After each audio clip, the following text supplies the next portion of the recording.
어, 이 교회라는 주제는 사실 이번 수련의 주제에 많은 의미를 다 거의 함축하고 있습니다. 한번 주제를 읽어볼까요? 이 개회 예배 주제 말고 수련의 주제 같이 시작. 교회 하나님의 방식. 하나님의 방식이라는 주제에 많은 의미를 함축하고 있습니다. 그러니까 교회라는 것은 우리가 어떤 제도나 어떤 체계를 인간이 만든 것이 아니라 절대적으로 하나님의 방식이다라는 거예요. 그렇다면 교회는 하나님의 방식으로서 다시 말하면 진리의 영역 안에 포함되어 있다는 것입니다. 그러니까 우리가 하나님을 믿고 따르고 신앙생활을 한다는 것은 반드시 교회라는 방식을 통해서만 가능하다는 거예요. 그러니까 다른 부수적인 것들은 다 인간적인 방법입니다. 교회가 아니고 우리가 그냥 모여서 기도하는, 아니면 우리가 그냥 그룹을 만들어서 스터디를 한다거나 성경 공부를 한다거나 이런 것들은 다 부수적인 겁니다. 반드시 교회를 통해서만 하나님이 일하신다라는 거예요. 그러니까 이게 하나님의 방식이기 때문에 이 교회가 어떤 것이고 교회의 역할은 뭐고 그리고 우리가 교회에서 어떻게 세워져 가야 하는지까지 우리가 이 수련을 통해서 배우게 될 겁니다. 그러니까 하나님의 방식이란 교회가 조금 더 우리가 생각하는 인문적인 체계가 아니라 하나님이 제정해 놓으신 제도라는 것을, 하나님이 제정해 놓으신 방법이라는 것을 우리가 수련의 기간에 깨닫기를 원합니다. 그게 무엇이 우리에게 유익이 되는가? 그러니까 조금 더 교회 중심의 삶을 살게 되는 것을 이번 수련의 목적으로 합니다. 그러니까 우리가 교회 중심의 삶이라는 것은 좀 우리가 교회를 일반적으로 다니고 신앙생활 하는 것과는 좀 다릅니다. 그러니까 다시 말하면 삶 자체가 교회가 된다라는 거예요. 그러려면 삶 자체가 교회가 되려면 그 정도의 의미의 깊이가 있어야 될 거 아니에요. 여러분 삶의 중심은 대부분 뭐로 돌아가요? 직장인들은 직장, 그렇죠? 학생들은 학교로 거의 중심으로 돌아가죠. 무슨 일이 있어도 학교는 가잖아요. 요새는 좀 아닌가? 무슨 일이 있어도 직장은 출근하잖아, 그렇죠? 코로나 정도 아니면은 웬만하면 다 출근하는 것 같더라고. 그래서 나의 꿈은 퇴사지만 오늘도 나는 열심히 출근을 하잖아요. 왜 그러냐면 그 중심 삶이라는 거예요. 왜 그게 안 되면 벌이도 안 되고 내가 어떤 육체적 노동으로서 삶의 보람이나 기쁨도 다 사라지죠. 그러니까 그 중심이 굉장히 세다는 거예요.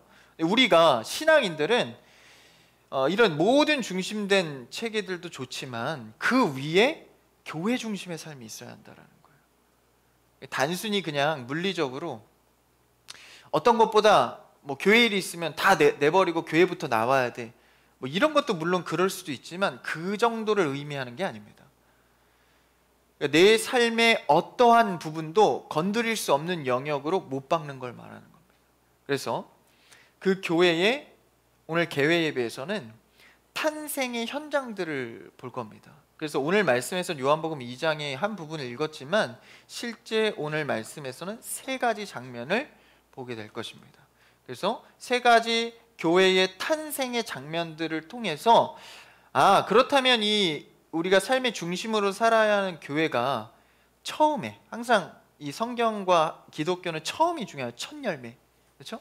그러니까 교회가 처음 탄생되고 처음 언급되었을 때는 어떤 모습이었나를 세 장면을 통해서 이제 살펴보게 될 겁니다. 그래서 굉장히 이 개회 예배 때는 이 교회라는 포문을 열어가는 중요한 주제이기 때문에 여러분들이 조금 집중해서 보기를 원합니다. 이 포스터를 보니까 좀 어떤 것 같아요? 굉장히 글씨체도 진중하고 벽돌 굉장히 보수적이고 흔들릴 것 같지 않은 느낌이 들지 않나요? 이번 수련의 주제에 마음을 담고 있는 거예요. 농담이나 재밌는 얘기나 이런 거 진지하게 벌써 재미없나? 진지하게 왜 그러냐면 조금 더 교회라는 것은 우리가 조금 가볍게 여길 주제는 아니다라는 것이죠. 그래서 포스터에서도 그런 정신을 담고 있습니다. 벌써 개회부터 이런 소리를 해.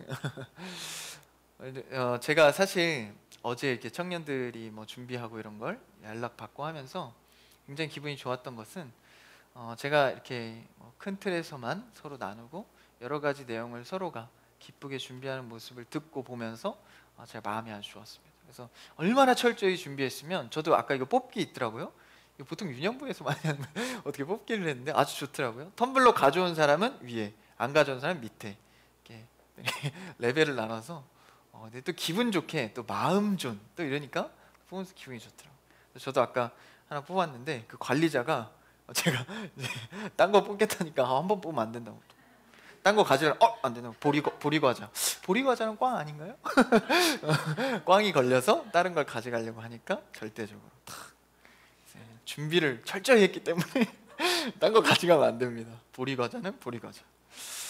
그래서 너무 감사하고 참 제가 시작을 하면서 기분이 좋았습니다. 그래서 여러분들이 3일 일정 동안에 교회를 진지하면서도 또 교제하면서 또 알아가길 바랍니다. 교회하면 여러분들이 어떤 것으로 생각하고 또 정의하고 계세요? 교회. 우리가 본당에서만 예배드리다가 여기서 청년부 얼굴 보니까 굉장히 가깝네, 그렇죠? 눈을 맞추기가 저는 좀 어렵거든요. 여러분들 표정에서 느껴져. 딱 눈 마주치면 이렇게 기분은 좋네요. 이렇게 가까이 보니까 너무 좋고. 교회하면 어떤 생각이 떠오르십니까? 머릿속에 여러 가지가 떠오르시겠죠? 교회하면 의미적인 것이 있고 우리가 실제적인 것이 있습니다. 근데 우리가 의미적인 걸 먼저 보면 영어로 뭐죠? 철치. 처치한다 뭐 이런 게 아니라 영어로 처치는 주님께 속한 것이라는 의미를 갖습니다. 주님께 속한 것. 다시 말하면 하나님께 속해 있다라는 것이죠. 그러니까 성도 그리스도인들의 모임인 이 교회는 하나님께 속한 것. 다시 말하면 하나님의 자녀의 모임입니다. 그러니까 교회를 한 단어로 정의하라 하면 하나님의 자녀의 모임입니다. 그러니까 하나님의 자녀들의 모임이 바로 교회입니다. 굉장히 중요해요. 하나님께 속한 자, 하나님의 자녀. 그러니까 사실 교회에서 예배드리는 것은 하나님을 믿는 자들이 할 수 있는 행위입니다. 믿지 않는 자들은 오지 못해요? 그렇진 않죠. 그러나 기본적으로 우리가 개념을 가져야 할 것이 믿는 자들의 찬양의 예배가 바로 우리가 드리는 예배입니다. 그렇죠? 그러니까 우리는 더 믿는 자로서의 갖춰진 예배를 드려야 하는 것이죠. 그래서 이 교회를 원어적으로 조금 더 정확히 보면 에클레시아, 많이 들어봤죠. 에크클레시아의 합성어입니다. 에크는 무엇으로부터, 클레시아는 불러냄을 받았다. 그러니까 어느 부분에 있던 어느 무엇으로부터 불러냄을 받았다, 이동을 말합니다. 그러니까 교회는 어느 곳에 있는 자를 불러서 교회로 갖다 놨다라는 거예요. 다시 말하면 사망과 음부의 권세, 죄의 영향력 아래 있던 자를 절대적인 권력으로 불러내서 어떠한 영역으로 이동시켰다라는 뜻입니다. 그것이 어디예요?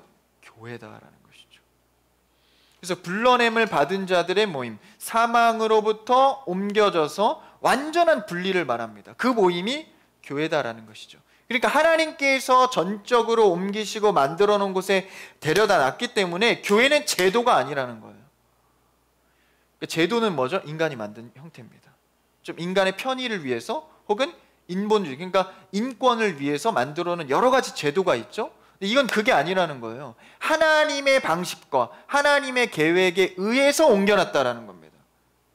그러니까 인간이 어떤 고안물로 교회를 만들어준 게 아니다라는 것이죠. 그러니까 하나님이 정해서 예수 그리스도의 핏값으로 교회를 만들어서 이곳에 불러다 놨다라는 거죠. 그러니까 이러한 공동체는 이 세상에 유일무이합니다.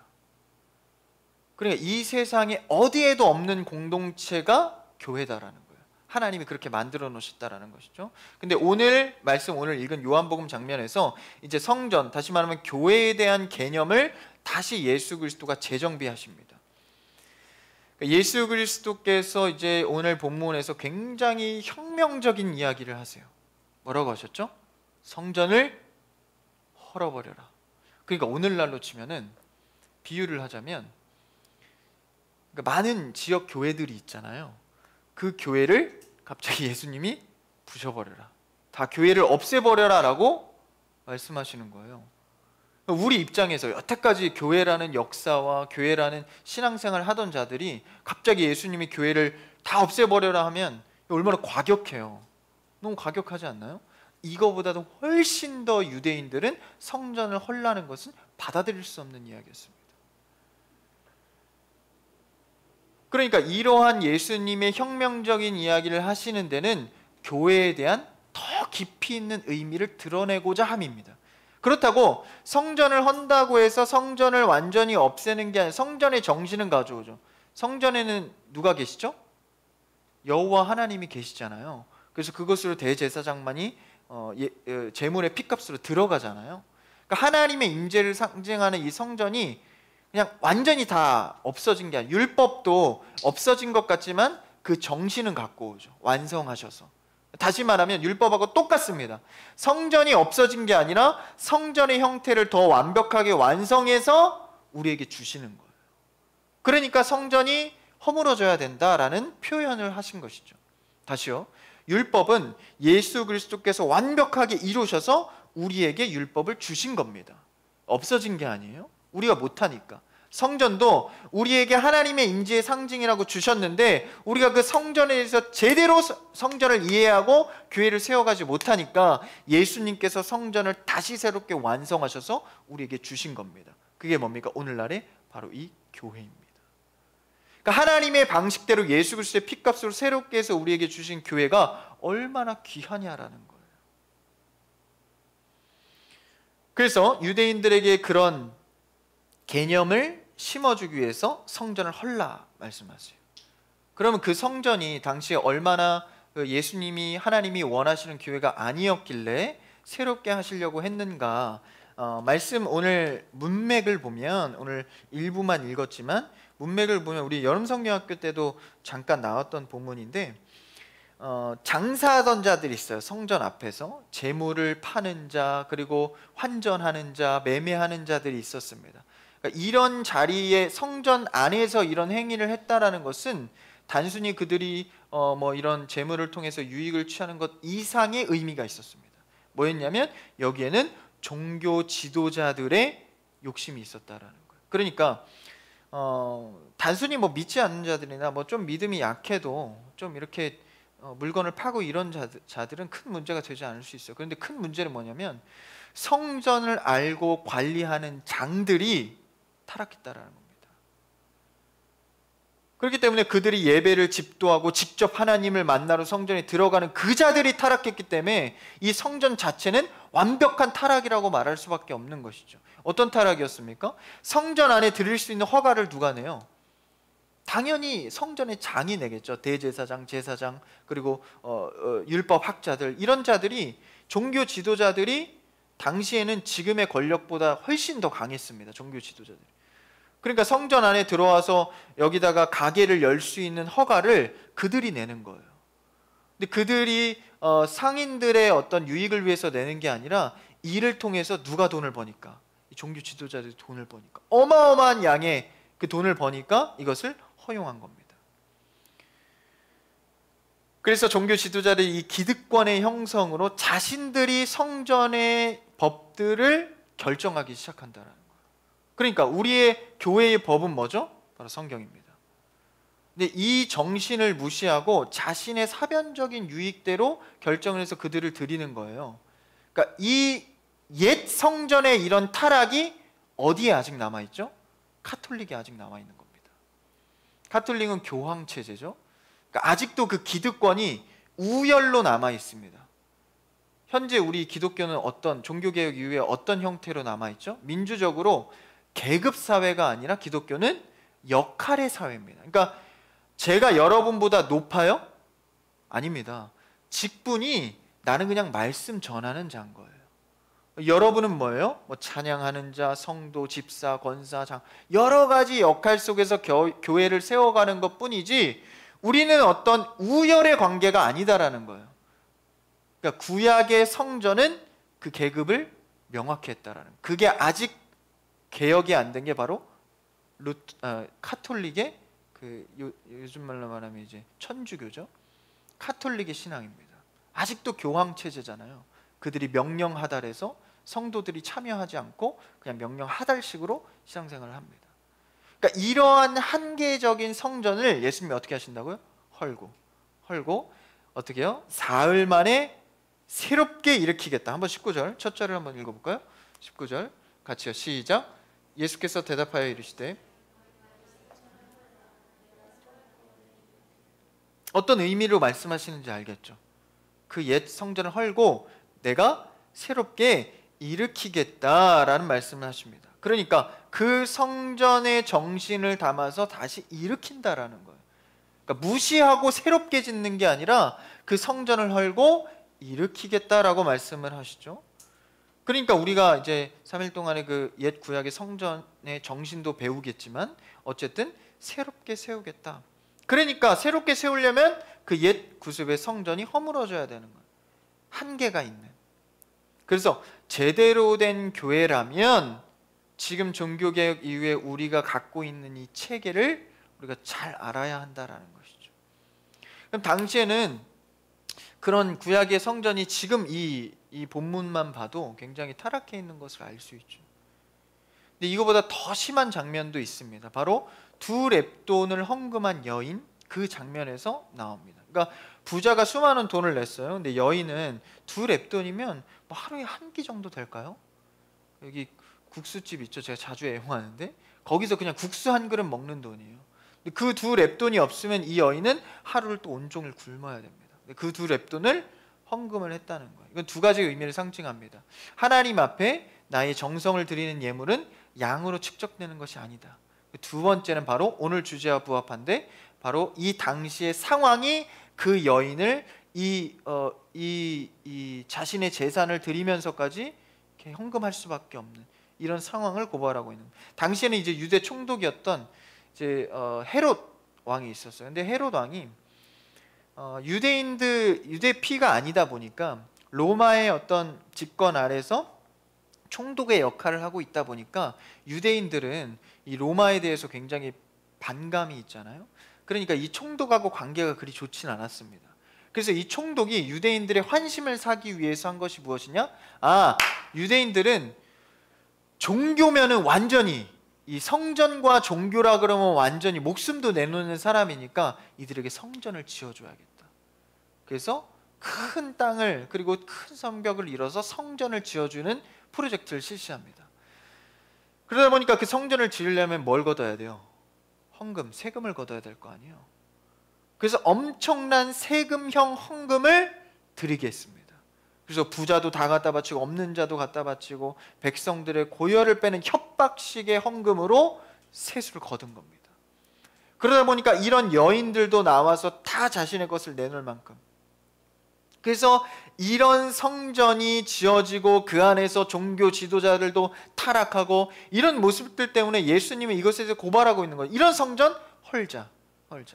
원래 하나님께로부터 나오게 하는 방법으로 설치해 놓은 건데 너희들의 힘만으로는, 그러니까 그 방법, 양을 죽이고 제사를 지내는 이런 방법은 주셨지만 이대로만 하면 되는데 인간의 욕심과 한계와 타락 때문에 이것조차 하지 못하는 거예요. 그러니까 이런 성전 헐어버리자. 그래서 예수 그리스도의 방식으로 새로운 질서를 만들겠다 선포하신 것입니다.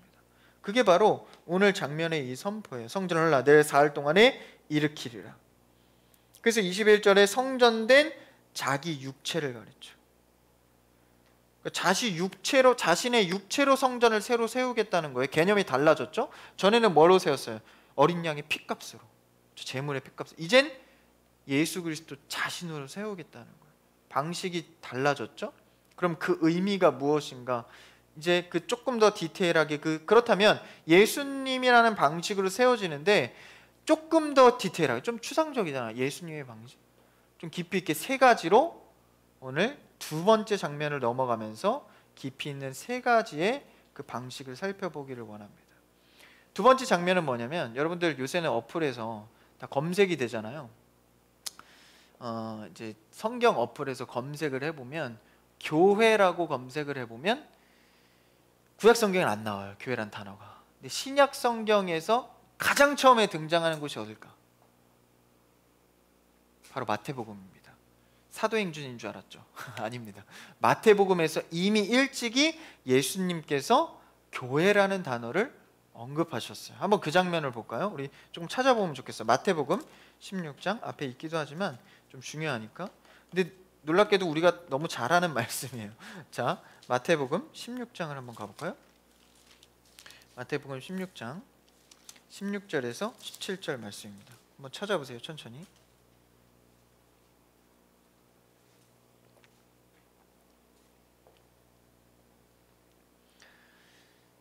16절에서 18절까지인데 여기 자세히 보면 우리가 잘 아는 말씀이죠. 시몬 베드로가 예수님의 질문에 대답하는 장면입니다. 야, 너희는 제자들에게 너희는 나를 누구라고 고백하냐? 사람들은 더러는 뭐 요한, 엘리야다, 에레미야라고 하는데 너희는 나를 믿고 그래도 어느 정도 안다고 하는 너희들은 나를 무엇이라 하냐? 다른 자들은 좀 모를 수 있어. 그런데 우리는 예수를 따르기로 작정하고 교회 다니고 있지 않습니까? 그렇다면 너는 나를 누구라고 하느냐? 이게 뭐예요? 다시 말하면 신앙 고백입니다. 예수 그리스도를 누구라 하는가? 그러니까 이 신앙 고백을 시몬 베드로가 뭐라고 말하죠? 한번 16절 같이 한번 읽어볼까요? 16장 16절 시작. 시몬 베드로가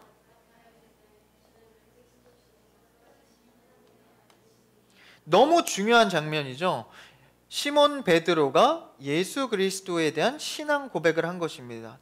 나중에 후에 이것이 우리의 신앙 고백이 되죠. 그래서 오늘날 이 교회는 예수 그리스도의 피값으로 산 교회인데, 그래서 머리가 되셨는데, 이 교회에서 가장 먼저 우리가 중요하게 여겨야 할 것이 바로 신앙 고백입니다. 다시 말하면 예수를 누구라고 고백할 것인가. 그러니까 교회는 예수를 누구라고 고백하는 것에 따라서 이단인지 아닌지가 갈리는 거예요. 굉장히 간단합니다. 그러니까 16장 16절의 진짜 의미를 내가 고백하고 있는가. 다시 한번 읽어볼까요? 16절 시작. 시몬 베드로가 대답하여 이르되 주는 그리스도시요 살아계신 하나님의 아들입니다. 이것을 토대로 초대 기독교 초대교회 때 조금 지나서 사도, 그러니까 초대 교부들이 이 신앙 고백을 더 체계 있게 만들어낸 게 바로 사도신경입니다. 그러니까 성경엔 나와 있지 않지만 초대 교부들이 우리의 기독교의 신앙 고백은 이거야 라고 합의를 해놓은 겁니다. 그게 바로 사도신경인데, 우리가 사도신경 다 아시죠? 한번 펴보실래요? 있으시면? 없으시면 그냥 외우셔서 해도 되고, 조금 보면서 읽으면 더 좋을 것 같아서 준비를 안 했네? 한번 같이 읽어볼까요? 보면서 같이요. 시작. 전능하사 천지를 만드신 하나님 아버지를 내가 믿사오며 그 외아들 우리 주 예수 그리스도를 믿사오니 이는 성령으로 잉태하사 동정녀 마리아에게 나. 여기까지 누구가 나와요? 하나님, 예수님, 성령님에 대한 언급이 삼위일체로 나와요. 이게 우리 신앙 고백이에요. 그 다음 본디오 빌라도에게 고난을 받사 십자가에 못 박혀 죽으시고 장사한 지 사흘 만에 죽은 자 가운데서 다시 살아나시며 하늘에 오르사 전능하신 하나님 우편에 앉아 계시다가 저리로서 산자와 죽은 자를 심판하러 오실. 이게 뭡니까? 지금 십자가, 예수 그리스도의 구원사역. 나는 이걸 믿어. 하나님의 아들로서 와서 십자가에 못 박혔다는 것을 믿어. 그래서 우리를 위해서, 그리고 살아나셨다.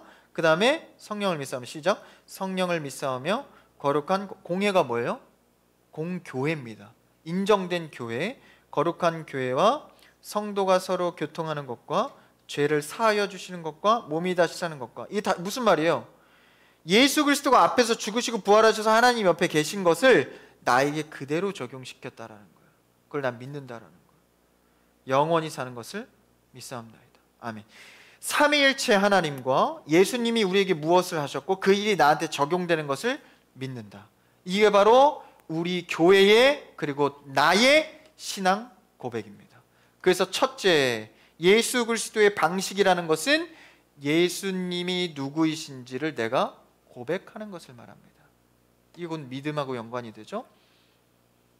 다시 앞에서 구약의 성전이 허물어지고 이젠 예수님의 방식으로 이렇게 교회를 선물해 주시는데, 그 방식의 첫 번째 방법이 뭔가? 신앙 고백이 있어야 한다는 겁니다.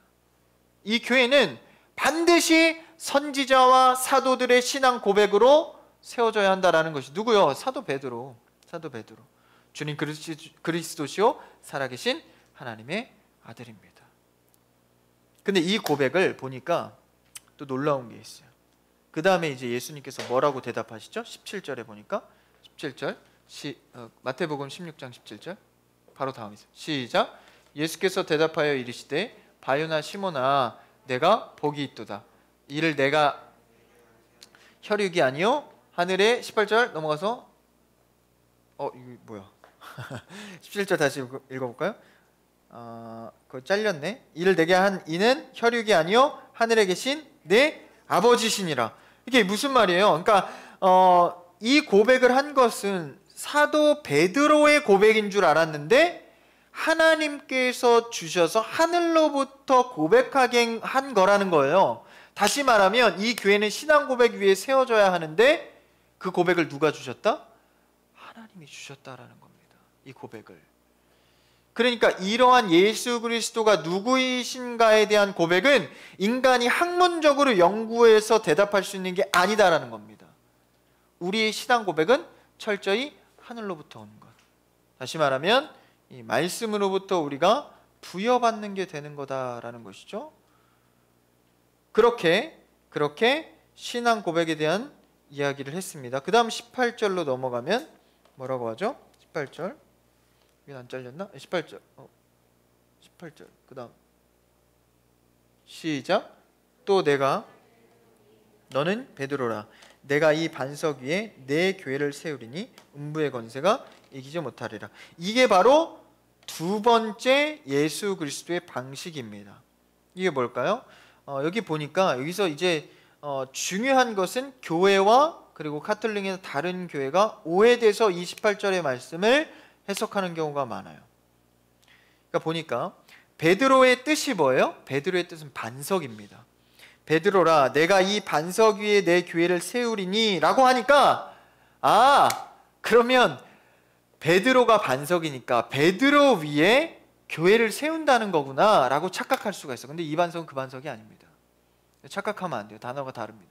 그러니까 이 반석이라는 것은 그러니까 예수님께서 시몬 베드로를 사용하셔서 도구적으로 사용해서 교회를 세운다라는 것뿐이지 실제 베드로가 반석이 돼서 교회가 세운다는 게 아니다라는 겁니다.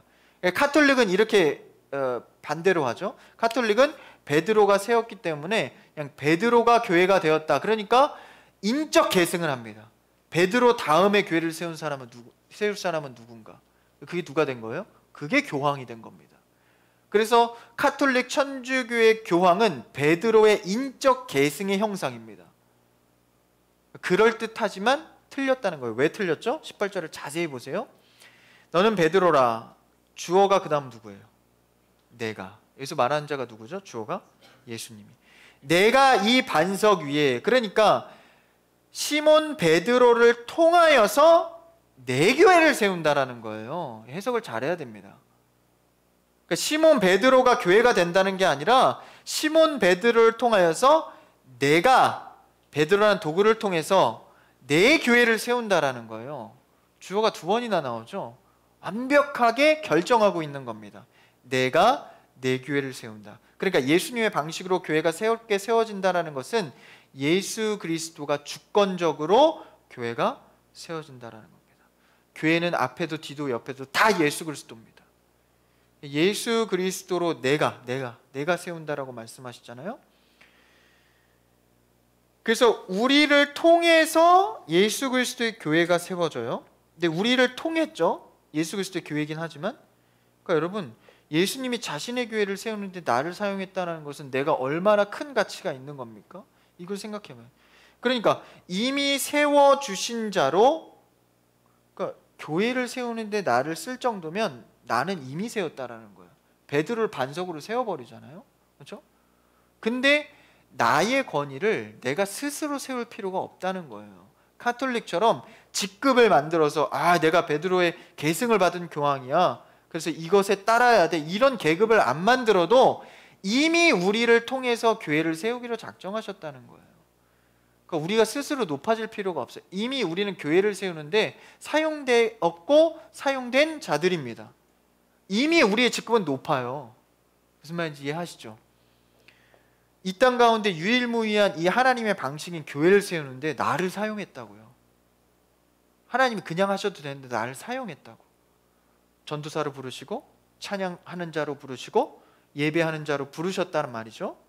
그 가치가 얼마나 높냐라는 거예요. 그런데 그것에 대한 기본적인 가치는 생각하지 않고 계속 나는 나를 세우고자 해. 교회에서 내 이름이 좀 드러났으면 좋겠고, 내가 좀 뭔가 한 것이 내 의로 칭찬받았으면 좋겠고.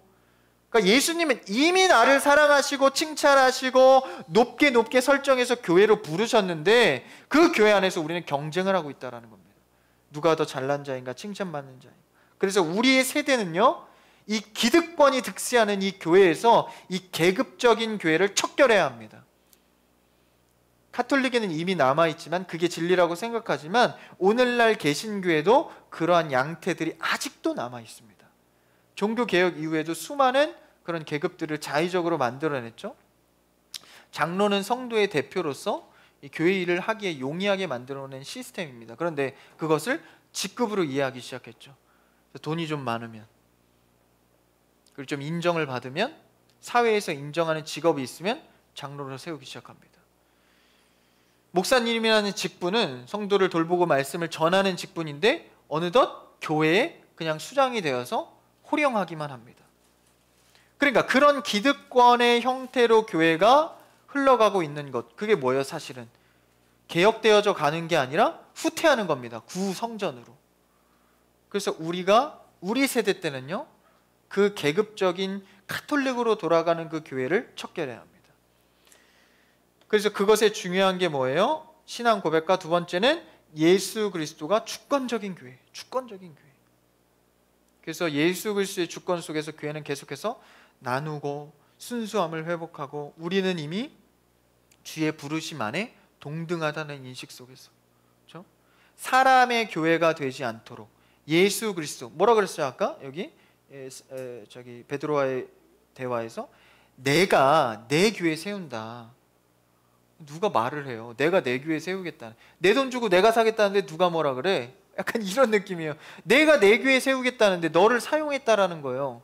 근데 여기서 사람의 주인이 된 사람의 교회가 되지 않도록 우린 교회에서 무엇을 할지 고민해야 합니다. 명성이 있고 교인 수가 많고 재정이 많으면 교회가 실력이 있는 것입니까? 그게 아닙니다. 우리는 영적인 실력으로 날마다 주권이 예수 그리스도임을 인정하고 교회를 세워가야 한다는 것이죠. 그러니까 교회는 주님이 세우는 거예요. 왜? 주님 거니까. 주님 거니까. 내 맘대로 막 하면 안 된다라는 거예요. 그래서 말씀을 연구하는 자도 있고 전하는 자도 있고, 이 자를 통해서 뭘 봐야 돼요? 교회가 어떻게 건강하게 세워지는 가. 그러니까 사람의 영향력을 굉장히 주의해야 합니다. 교회는 사람의 영향이 뻗쳐지진 않는가. 그래서 때로는요, 내가 한 일도 아무도 모르게 해야 될 때도 있는 거예요. 사람의 영향이 가지 않도록. 근데 이제 마음 상하게 하면 안 되죠. 아무도 몰라주게 칭찬이라는 자연스러움까지 막 척결해가지고 위로하지 마, 칭찬하지 마, 하나님만 높이, 이건 또 극단적으로 이렇게 가다 보면 마음이 다치잖아. 우린 영혼을 세워야 되는데, 그렇죠? 그래서 한 번은 그런 거에서 굉장히 보수적인 분들은 이제 예배 시간 때 박수 치는 것도 금해요. 찬양을 하다가 특송하다 내려가면 박수 치지 마십시오. 아멘으로만 화답하십시오. 근데 저는 어떠한 일정 부분 또 동의는 되어져요. 근데 그걸 너무 막 그렇게 물리적으로 척결하다 보면 사람 마음이 상해요. 그러니까 우리가 얼마나 예민하고 그런 주권된 예수 그리스도의 교회를 얼마나 고민해야 되는지를 알 수 있죠. 그래서 우리의 정신은 그 예수 그리스도의 방식은 뭐다? 신앙 고백의 확실함, 그 다음에 주권이 예수 그리스도에 있다는 걸 늘 생각해야 합니다. 그래서 저도요, 늘 그런 걸 생각해요. 왜냐하면 리더자에 있을수록 사람의 영향력은 클 수밖에 없습니다. 그렇죠?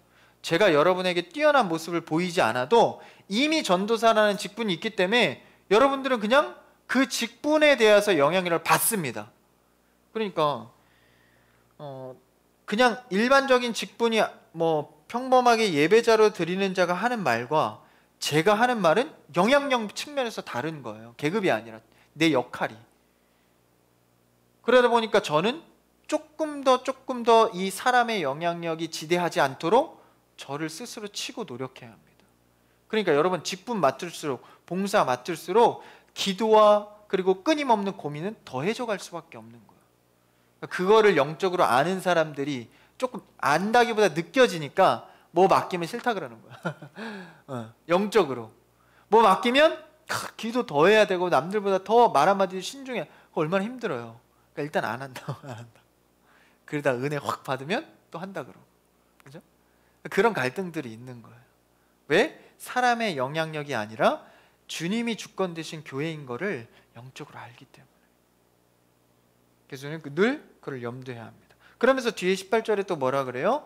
그런 교회, 내 교회 세울 거니까, 내 교회 세울 거니까. 근데 좀 걱정되잖아요. 예수님 보이지도 않는데 예수님의 이름으로 교회 세운다는데, 그럼 사람이 하는 일들은 좀 불안하잖아요.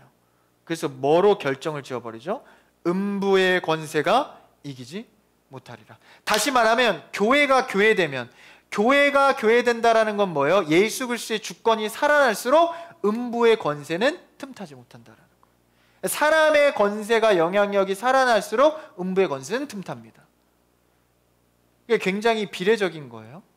그래서 우리는 일은 잘 안 돼도, 그렇죠? 일은 잘 안 돼도, 일이 수련회 일이 잘 됐더라고요. 프로그램도 잘 되고, 아침에 보니까 뭐 여러 가지 뭐 빠진 것도 있더라고. 그런 거 잘 안 돼도 예수님이 주권적으로 이 수련회 때 이끄실 거야 라는 확고한 신앙 고백 가운데 있으면 일이 좀 안 돼도 음부의 권세는 틈타지 못합니다.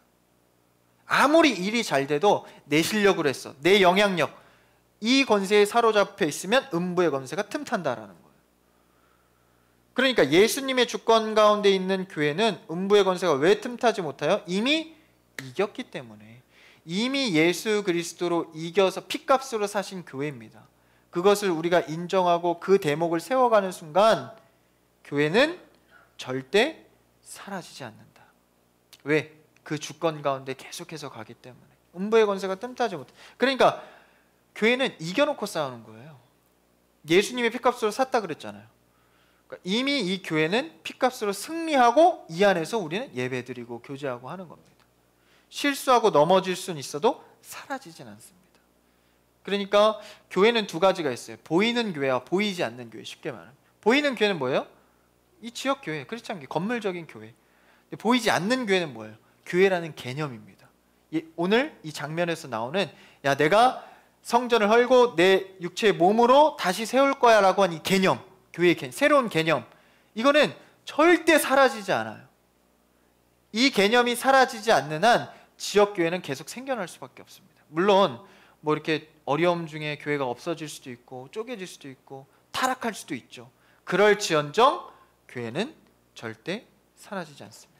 여러분 신기하지 않으세요? 종교가 이 수천 년이 지나도록 유지되는 것은 그렇게 쉬운 일은 아닙니다. 이 기독교는, 예수 그리스도의 몸된 이 교회는 지금까지 사라지지 않고 교회가 부흥하고 있죠. 그러니까 핍박이 있어도, 핍박은 있을 수 있어도 절대 사라지지 않는다는, 이 말은 뭐를 의미합니까? 우리의 신앙은 결코 절대적으로 교회를 통해서만 가능하다는 거예요. 사라지지 않는 이 교회 개념을 통해서. 그래서 우리는 이 교회에서 하나님을 만나고 이 방식 안에서 발버둥 치는 것이 맞습니다. 그러니까 교회에 괴리감을 느끼는 사람들이 있어요. 회의감을 느끼는 사람들이 있어요. 야, 목회자가 타락하는 모습, 성도가 분란하는 모습, 재정적으로 타락한 모습, 이런 거 보면서 교회를 떠나는 사람 굉장히 많잖아요. 그리고 다시는 돌아오지 않아. 야, 교회가 세상 사람보다 더하다. 그럴지언정 교회 안에서 하나님이 만든 방식에서 발버둥 치는 것이 맞습니다. 교회에서 상처받았다면 다시 교회에서 회복하셔야 됩니다. 왜? 어쩔 수 없는 진리의 영역이기 때문에. 그래서 우리는 그러한 상처받은 자들이 생기지 않도록 신앙 고백 철저히 하고 예수님이 주권적으로 세워갈 수 있도록 날마다 고민하고 우리가 세워가야 한다는 거예요. 망했던 자리에서 건져서 부름받아서 자리를 옮겨놓은 이 교회. 그러니까 어쨌든 망했던 자리에서 옮겨놨기 때문에 그 옮겨놓을 수 있는 그 공간은 교회밖에 없는 거예요. 그래서 이 교회에서 믿음 생활하는 것은 이미 옮겨 놓으신 교회라는 것을 우리가 인식하고 어딜 떠나거나 다른 것을 찾거나 눈을 돌리면 안 된다라는 것이, 이미 교회라고 만들어 놓으셨는데, 그렇죠? 그 안에서 한다라는 것이죠. 한국 교회 역시도 아무리 욕 먹고 힘들고 뭐 교회가 뭐 어쩌고 저쩌고 코로나 때문에 말은 많아도 그럼에도 불구하고 역사는 교회를 통해서 흘러갑니다. 여러분, 이 역사 공부를 많이 하신 분들, 역사 좋아하시는 분들, 저는 역사가 좀 어렵던데, 역사 좋아하시는 분들은 이 서구 역사를 가만히 보면 이 기독교 역사와 맞물려 있습니다.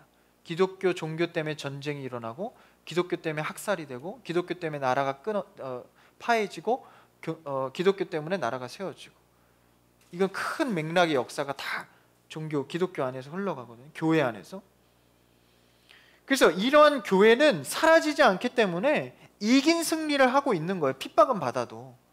그러니까 사실 어쩌면 이 교회 안에 붙어있는 성도들은요, 조금 조금 뻔뻔할 필요가 있어요. 이미 이긴 자들의 모임이니까 교만하란 얘기가 아닙니다. 어디 가서든지 나는 교회를 통해 살아가는 자야. 교회를 통해 살아가는 사람이야. 난 예배하는 사람이야. 이미 예수 그리스도가 역사 가운데 이겨놓으시고 교회로 날 부르셨어. 이긴 자에 속한 자로서 내가 담대할 수 있는 거죠. 세상에서 좀 날 위협하고 좀 일이 안 된다 하더라도 그걸로 넘어질 필요 없다는 거예요. 그래서 교회 중심의 삶이 되면 이게 하찮게 보이는 겁니다. 이 일이 그렇게 크지 않는 거예요. 교회에서 이김과 승리와 은혜를 경험하면 세상의 부수적인 일들, 이게 중심이 아니니까. 이게 중심이면 이게 좀 부수적으로 보이는 거예요, 교회 일들이. 이게 중심이면 이 일이 심각한 겁니다. 근데 교회 중심에서 내가 은혜와 이 하나님께서 지어놓으신 방식 안에 살아가면 이 일들이 그렇게 큰 문제가 아닌 거예요. 그래서 돈이 없고 관계가 어그러진 사람들이, 이 신앙인들이 그렇게 두려워하지 않거든요. 굉장히 담대하거든요. 사역자들 중에는 돈 없는 자들이 굉장히 많습니다. 무슨 얘기를 하는 건지. 돈 없는 자들이 많아요. 저 포함. 재정적으로 어렵거든요. 돈 버는 어떤 업을 하지 않으니까. 그렇기 때문에 실제적으로 위축될 때가 많아요. 근데 제 주변에 있는 전사님들만 봐도 위축된 분들이 거의 없습니다. 오히려 되게 담대해요. 그런 거에 대한 걱정을 안 해요. 근데 뭔 걱정을 하냐면, 어떻게 하면 내가 하나님 앞에 더 진실할까, 순수할까, 더 어떻게 하면 말씀을 붙들고, 이 고민을 더 해요. 그게 뭐냐면 교회 중심의 삶을 살고 있는 거예요. 그래서 이 지금 첫 장면은 뭐였어요? 새로운 방식으로 하겠다라는 장면을 받고, 두 번째는 베드로와의 대화를 통해서 뭐예요? 교회를 세워주겠다라는 두 번째 장면을 지금 진행하고 있는 겁니다. 그래서 신앙 고백과 주권이 예수 그리스도. 그래서 18절에 처음 교회라는 단어가 나왔죠. 내 교회를 세우리니. 그 다음 세 번째는 뭡니까? 세 번째 하나님 예수 그리스도의 방식이 구체적으로 19절, 세 번째가 나옵니다. 19절 넘겨주세요. 안 돼? 한번 읽어볼까요? 성경책으로 시작. 내가 천국 열쇠를 내게 주리니 내가 땅에서 무엇이든지 매면 하늘에서도 매일 것이요 내가 땅에서 무엇이든지 풀면 하늘에서도 풀리리라. 야, 엄청난 축복을 줬어. 예수 그리스도의 교회 세우는 방식은. 그럼 교회 안에서는 뭘 준대요? 천국 열쇠를 내게 주겠대. 이 교회의 권세거든요. 그럼 천국 열쇠, 좀 약간 좀 추상적이야. 천국 열쇠가 뭘까요? 천국을 여는 키 뭐예요? 예수 그리스도잖아요. 복음, 예수 그리스도. 예수 그리스도는 뭐죠? 말씀이 육신이 돼요. 그러니까 예수 그리스도, 여기서 말하는 천국의 열쇠는 믿음은 들음에서 나며 바로 말씀을 의미하는 겁니다. 천국을 열 수 있는 키는 바로 예수 그리스도 복음의 말씀이다라는 거예요. 다시 말하면 이 지상의 교회의 권세는 말씀에 있다는 거예요. 그러니까 이 제대로 된 예수 그리스도의 방식의 교회는요, 말씀의 권세를 갖고 있어야 합니다.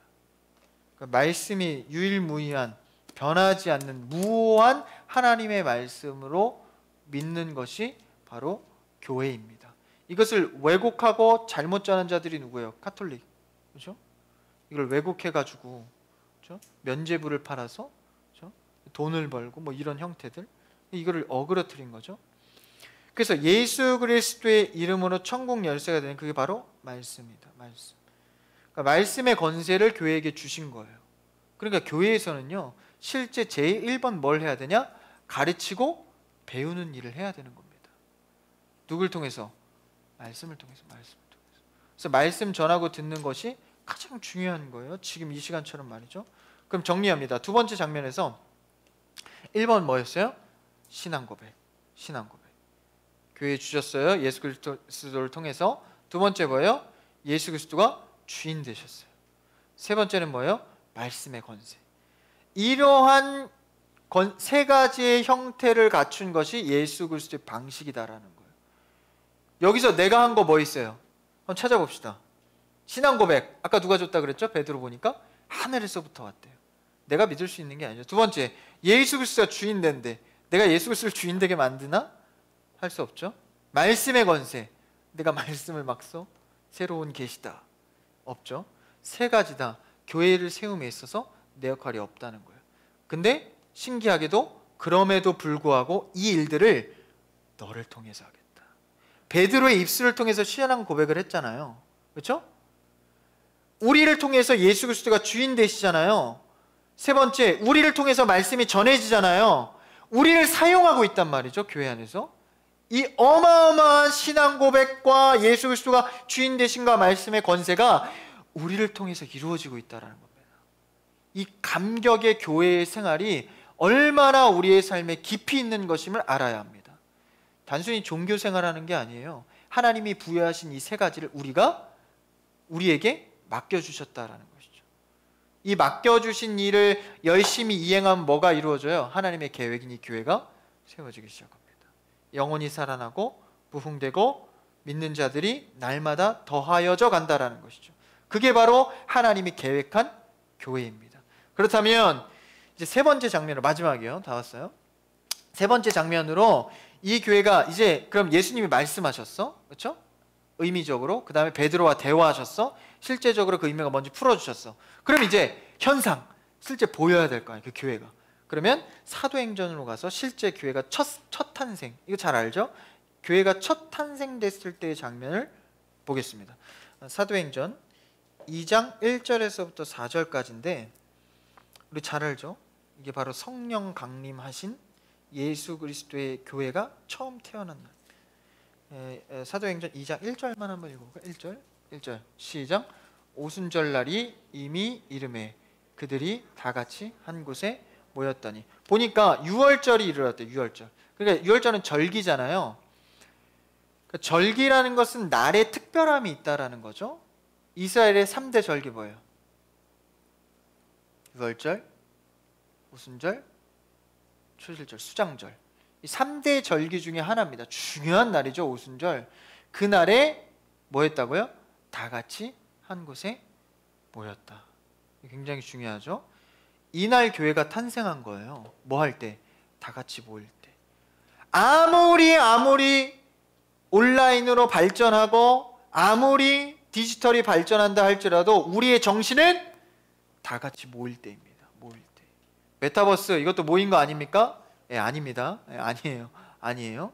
우리는 전인격적으로 하나님의 형상으로 창조받았기 때문에 전인격적으로 하나님께 예배해야 합니다. 그죠? 무슨 수단 통해서 메타버스 그런 버스 타지 마시고, 자 보니까 다 같이 한 곳에 모였다. 이게 교회의 정신이에요. 그래서 건물을 만들 수밖에 없었던 겁니다. 한 곳에 모여야 하니까. 이게 첫 교회 탄생의 정신입니다. 그럼 유월절은 뭔데요? 유월절은 이제 큰 이스라엘 백성들이 이제 애굽 땅에서 나오면서 하나님의 구원을 상징하는 거잖아요.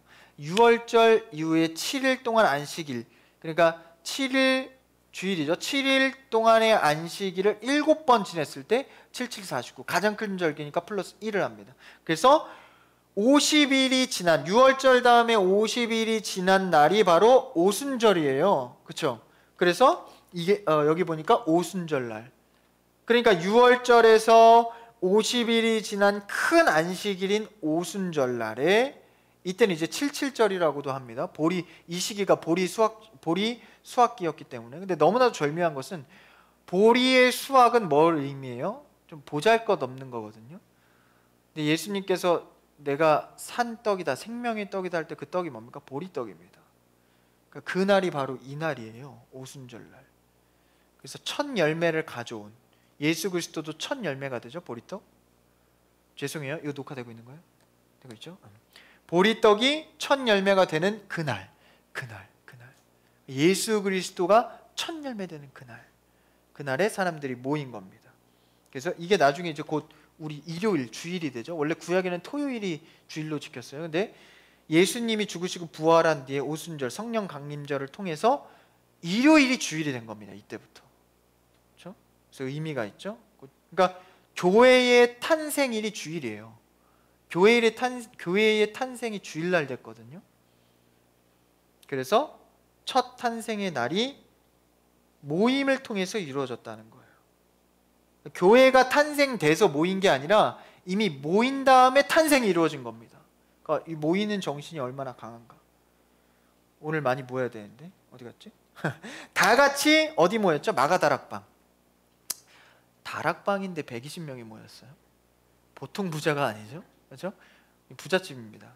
모였는데 교회 탄생의 순간인지는 그들은 몰랐을 거예요. 몰랐을 겁니다. 근데 뭐 했죠? 한번 일단 좀 읽어볼까요? 2절. 잠깐만요. 3절. 어디 나오지? 기도를 했거든요. 사도행전 내가 찾아봐야겠다. 사도행전 몇 장에 2장. 사도행전 2장 1절에서 4절. 죄송합니다. 내가 찾아야겠네.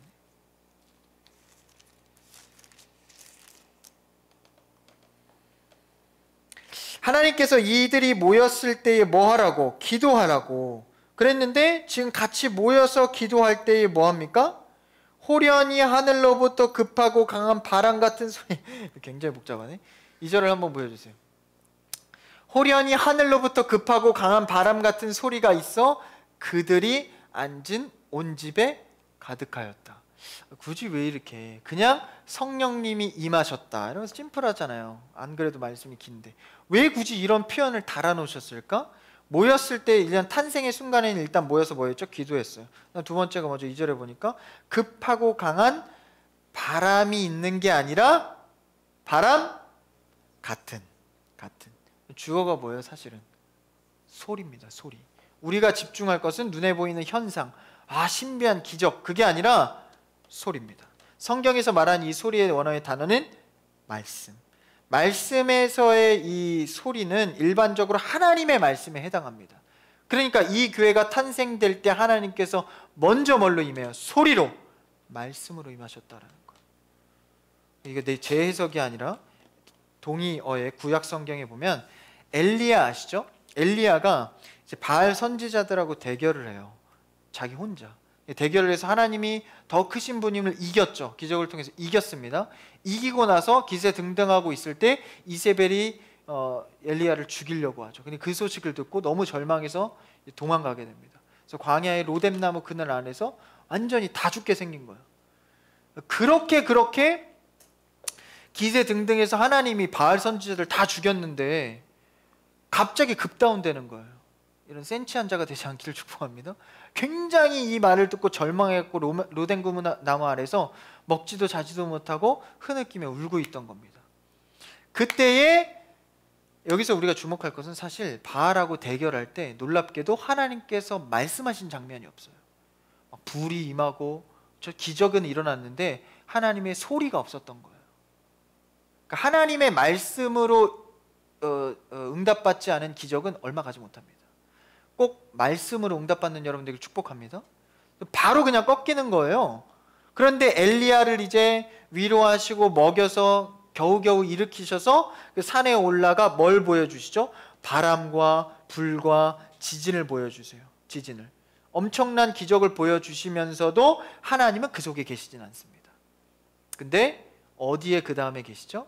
하나님의 세미한 소리에 하나님이 임하십니다. 그걸 알려준 거예요. 네가 엘리야가 바알과 싸운 것은 바람과 불과 지진이야. 내가 할 수는 있지만 그 속에 거하진 않아. 내가 거하는 것은 오직 세미한 소리. 여기서 세미한 소리라는 것을 원어적으로 풀면 돌이 쪼개진 소리라는 뜻이에요. 이 말이 뭔 것 같아요? 모세가 하나님을 만나서 돌판에 하나님의 말씀을 새기죠. 돌이 쪼개진 소리가 뭐예요? 하나님의 직접적인 말씀을 의미합니다. 그러니까 교회의 탄생에 임한 건 뭐예요? 하나님의 직접적인 소리입니다. 그러니까 우리가 이 교회가 이 땅 가운데 세워진 것에 바로 1순위로 서야 할 것은 하나님의 말씀으로입니다. 그러니까 예수님께서 뭐라고 말씀하셨어요? 나는 성령으로 너희에게 올 거야. 이 말씀이 소리로 이루어진 거잖아요. 그러니까 성령이 먼저가 아니라 뭐부터 임했어요? 소리 먼저 임한 겁니다. 그러니까 우리는 말씀이 성령 충만을 막 기적적 막 이렇게 뜨겁게 오순절처럼 막 오순절 교단처럼 이렇게 건강하지 못하다는 거예요. 먼저 말씀으로. 말씀이 임하면 뭐가 동행해요? 3절 4절 읽어볼까요? 그 다음 절 3절 4절 네, 시작. 마치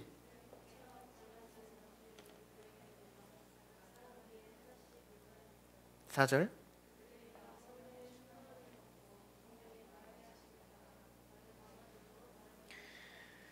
그러니까 그때 뭐가 임한 거예요? 3절 4절에 성령의 충만함이 임한 겁니다. 말씀 이후에 말이죠.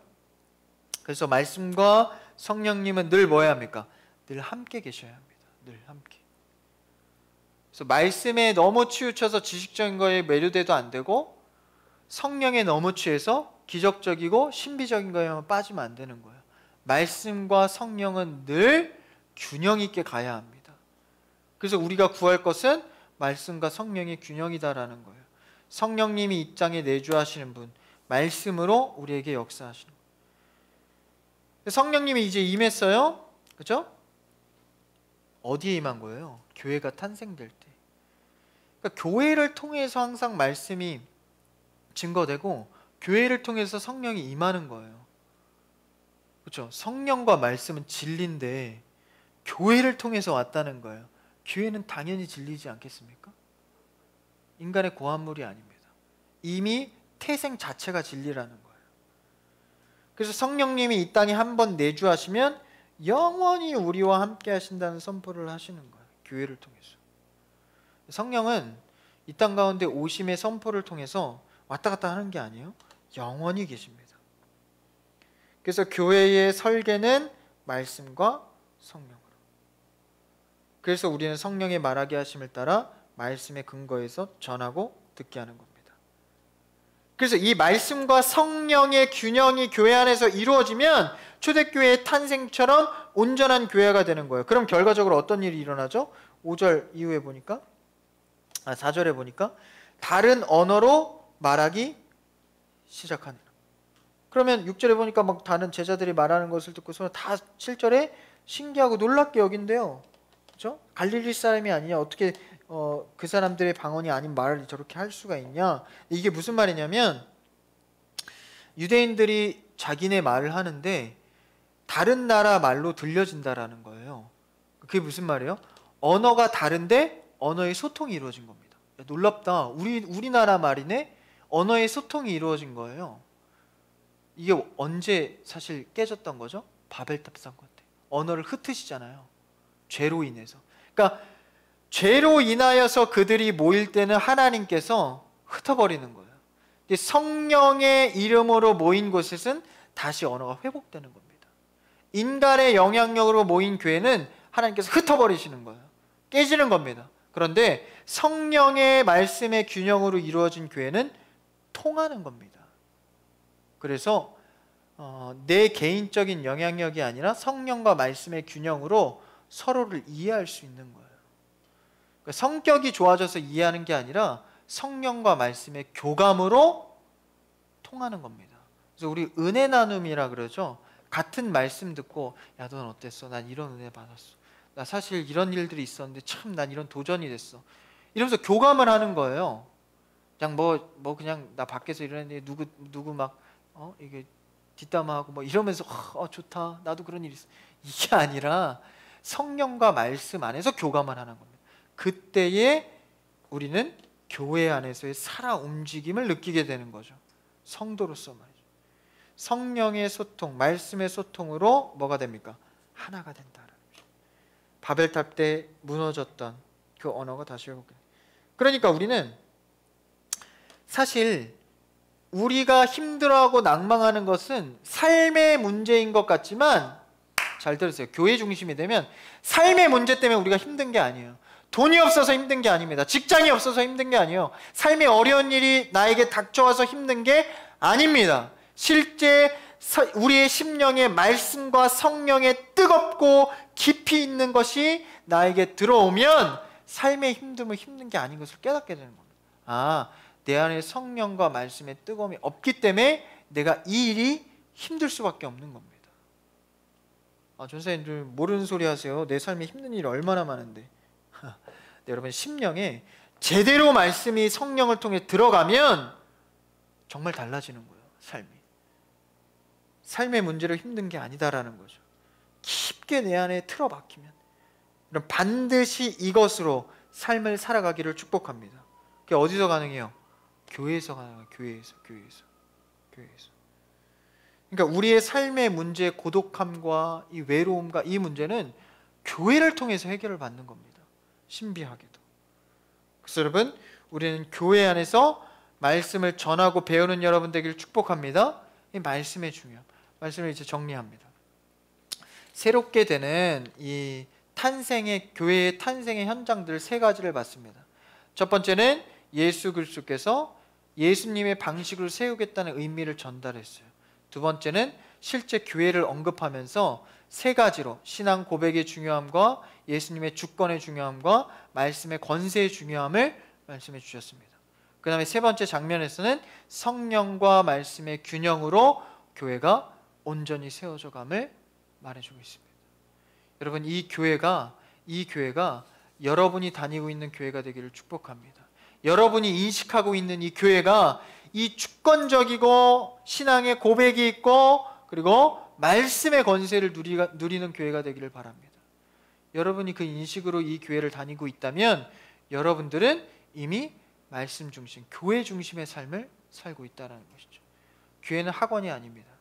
교회는 단순히 내 지식을 쌓는 소양기관이 아닙니다. 제도도 아닙니다. 하나님께서 세우신 방식의 진리입니다. 여러분, 진리인 교회를 통하여서 삶의 중심이 바뀌는 여러분 되기를 축복합니다. 이 포문의 교회를 우리가 이제 인식하고 많은 것들을 알아가고 배워갈 때 여러분들의 교회와 신앙이 풍성해지기를 주님의 이름으로 축복합니다. 기도하겠습니다.